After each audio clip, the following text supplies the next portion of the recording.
I don't even know what to say anymore with Dreamcast guy. He always says, Xbox is dead, Xbox is dying, and then proceeds to make another video talking about them like a week or a month later, and that's why we're here today. We're making another video about him, because I thought it was funny. I'm lying. I just really like suffering, because nothing brings me more joy than watching Dreamcast guy turn around and use fanboys as credible information to prove a point in his video, which is not really surprising, as he's used fanboys before to prove points in his videos, and I don't know, I don't think it's ever going to change his perception of being an idiot, but you know, I guess Mathcast guy can do. Okay, so let's try to talk about the future of Xbox. It wouldn't be a Dreamcast guy video if he didn't rub his face, look sad or happy, or hold a controller of whatever platform he's ever talking about, so I don't know what to say. Maybe you can get more ad revenue to buy some more meth.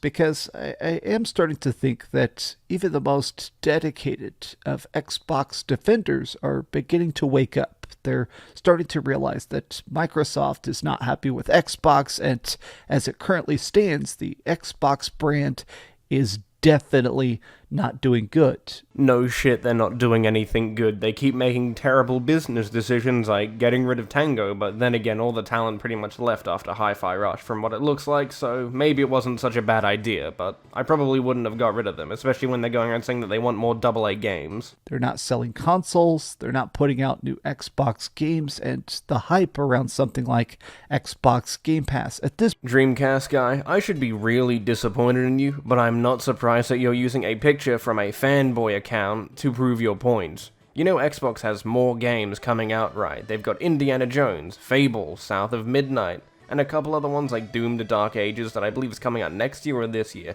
Most of their games have been split up between this year and next year, which is okay if they don't want to cannibalize their sales. I would appreciate if they released them all this year, but knowing them, they can't release a finished game to save their life, so maybe it's the best that they do that. But you really did shoot yourself in the foot by using a picture from a fucking fanboy shitpost to prove your point. Like, what were you thinking when doing that? Did you really think you were going to win or people are going to agree with you if they just did 2 seconds of research to see what games are coming out that are both third-party and first-party from each of these respective platforms? Like, you've been called out so many times by your fans and people that dislike you because you do stupid shit like this. And it's gonna happen again, because I'm doing it right now. point is completely in the toilet. Now, I feel like this transcends just the concept of Xbox versus PlayStation. I think by any measurement, at this point, PlayStation has won. They've sold 62 million PS5s in the time it's taken them to sell like 15 million Xboxes. So they're being outsold in a lot of territories, literally 4-1.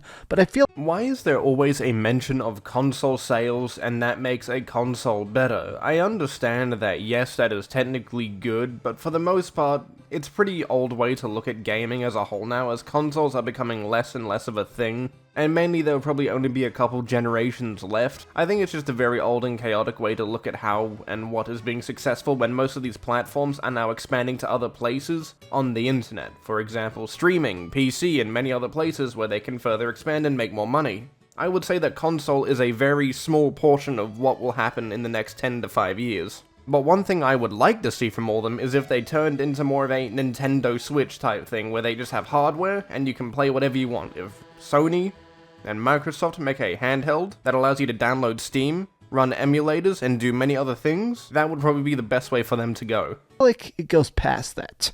Some people are still trying to think that Xbox can bounce back. I do believe Xbox can bounce back, not in the sense of consoles or whatever they can do next. Maybe if you do a handheld, they could bounce back pretty hard, which is probably the best way for them to go. But when it comes to this generation for both Xbox and PlayStation, I would argue it's been a complete failure, as there's not really much of an incentive to own these consoles when there are better alternatives to them. I'm looking at you, PC. But I believe Xbox will mainly bounce back in their way of streaming services, possible handheld devices, which I would like to see. None of it's ever going to be confirmed until it actually happens, so never take that shit too seriously. But that's the alternative where I think they can really bounce back and get back to being where PlayStation is right now. But first they gotta fix their myriad of issues with their company, and then maybe, just maybe, they'll actually get back to being on top or near the top. And I think it's time to face the truth.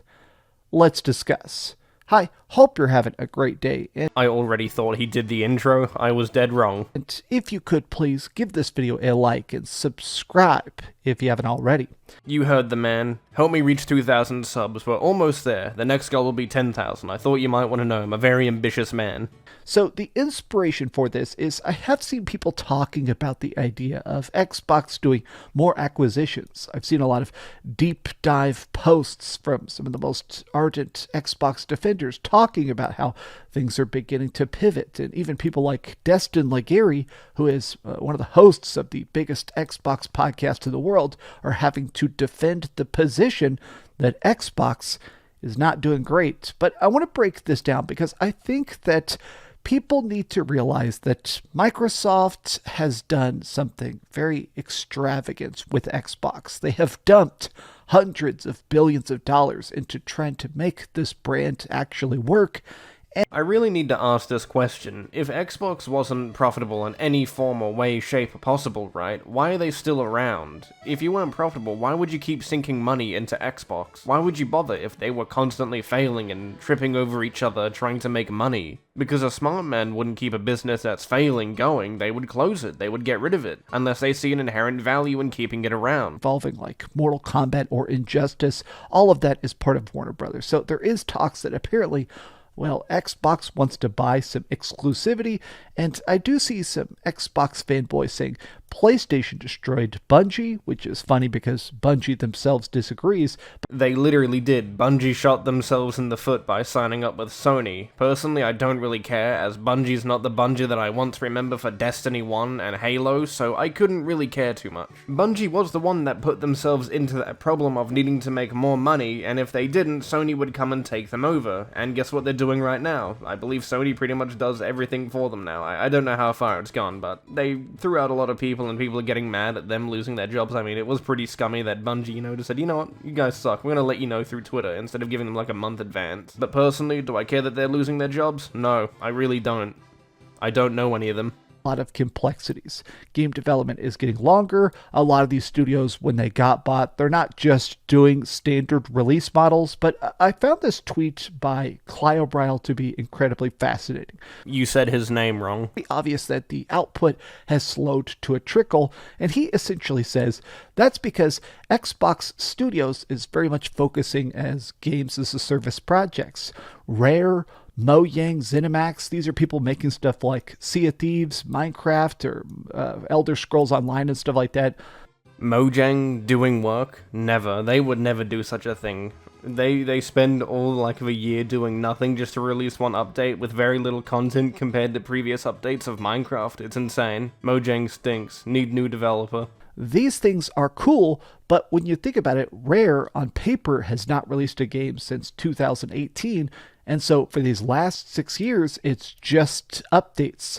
Now, while they are reaching 40 million players, Sea of Thieves is a big, incredibly successful project. I'm kind of curious to think about, does this count as growth? Does this actually keep Microsoft happy? Well, they haven't been shut down yet. They're still working on the game. The game's still getting updates, so they must be doing something right, even if they are choosing to be some of the worst developers known to man. A lot of people in the comments are saying, okay, that does work, but that just means that Game Pass is that enticing as a value proposition. Will this get people to keep playing? I feel like the weirdest problem of Xbox, in my opinion, is the complete lack of hype. Like, you can... yes. No one is hyped for stuff that is coming from Xbox. Are we gonna completely forget about Gears of War E-Day that people spoke about for a whole week and really are looking forward to? I'm genuinely looking forward to it, but it's a coalition, so we gotta be a bit safe here. And there are a lot of people that are actually excited for other games, even though I may not care about them personally, and I believe they're probably going to be garbage on launch. A lot of people seem to want to play them or at least try them out through Game Pass, or genuinely just purchasing the games. Saying that there is no hype for what Xbox is offering is genuinely stupid. You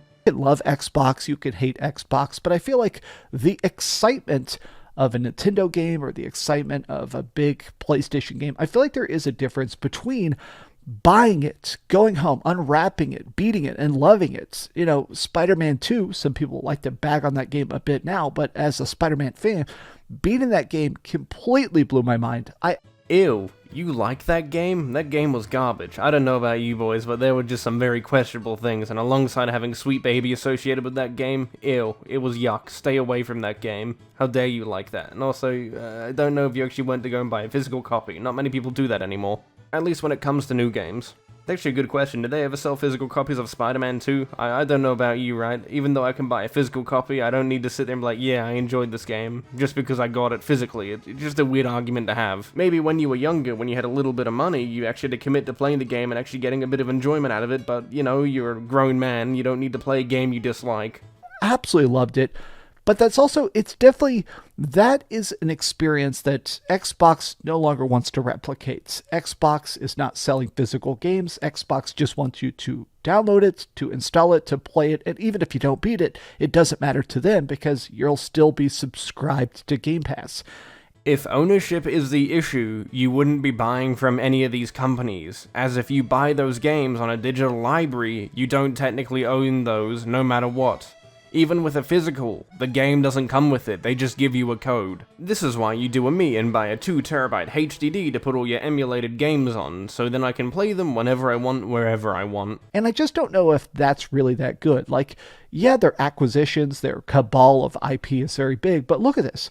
Game releases all. This includes expansions, this includes all sorts of stuff. That, to me, I think, is a failure of Microsoft. This isn't just a Microsoft issue. Like I said earlier in the video, look at Sony. They also suffer from this issue of not releasing many games. Most of their games are third-party exclusive games, not actual in-house games that they're making. Because, like you said it yourself, game development takes longer, and for the most part, games are far more expensive, and I think they realized with Spider-Man 2 that they shouldn't be making games around $300 million in budget. They should be doing more stuff like Helldivers, where it's like, I don't know, 50 to 100 million, and just let it go wild and do some silly stuff. That's what they should do. They're clearly not putting out enough games. And you can go, okay, they've bought a lot of stuff, like, World of Warcraft's expansion, Starfield's expansion, Diablo 4's expansion. These may get people to talk a bit, but I just feel like that's not growth.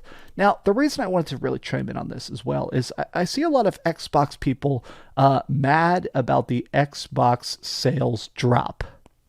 So there has been a ton of debate across the freaking gaming universe right now about the fact that Xbox themselves admitted that the Xbox is doing very, very badly. Now, people are trying to say, okay, PlayStation sales are down, Nintendo sales are down. I just think in general, we're in an industry slump. Well, that's because there's not much interest in consoles anymore, and people would rather play on platforms more like the Steam Deck, Nintendo Switch, because consoles aren't really giving you anything that's truly worth the purchase anymore. So you really have to ask yourself the question, is it really worth owning a console when there are platforms that will give you a better experience across the board, making you save a lot of money, when money is, I would say for the most part, pretty tight for certain people? Less than the Xbox One, and the Xbox One was a catastrophic financial failure. At this point, I feel like if you're trying to defend the current Xbox, it's a lost cause. I think if people are trying to defend this, they're called fanboys, and Xbox fanboys don't really exist anymore. I think you need to say, how can they do better in the future? So there have been rumors about an Xbox handheld. Good. That should be the way that they're going.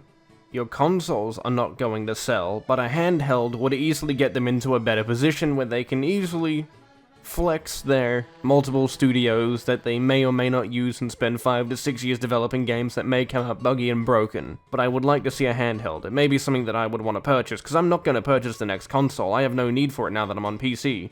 But a handheld, on the other hand, that would be cool. You know what? Maybe I'll just leave the video here. This is more just a rehash of pretty much every other Dreamcast guy video covering this, or pretty much whenever he makes a video similar to this, it's gonna just end up being the same thing. I'm sure you can all expect that in the future videos that we're gonna make on it. So, I want to bring my suffering to an end, and go back to playing something that does make me suffer. War Thunder, For Honor, maybe more Vampire Survivors. I'm quite enjoying the game. So, I'm gonna go back and play it. You all take care, help me reach 2,000 subs, and see you in the next one.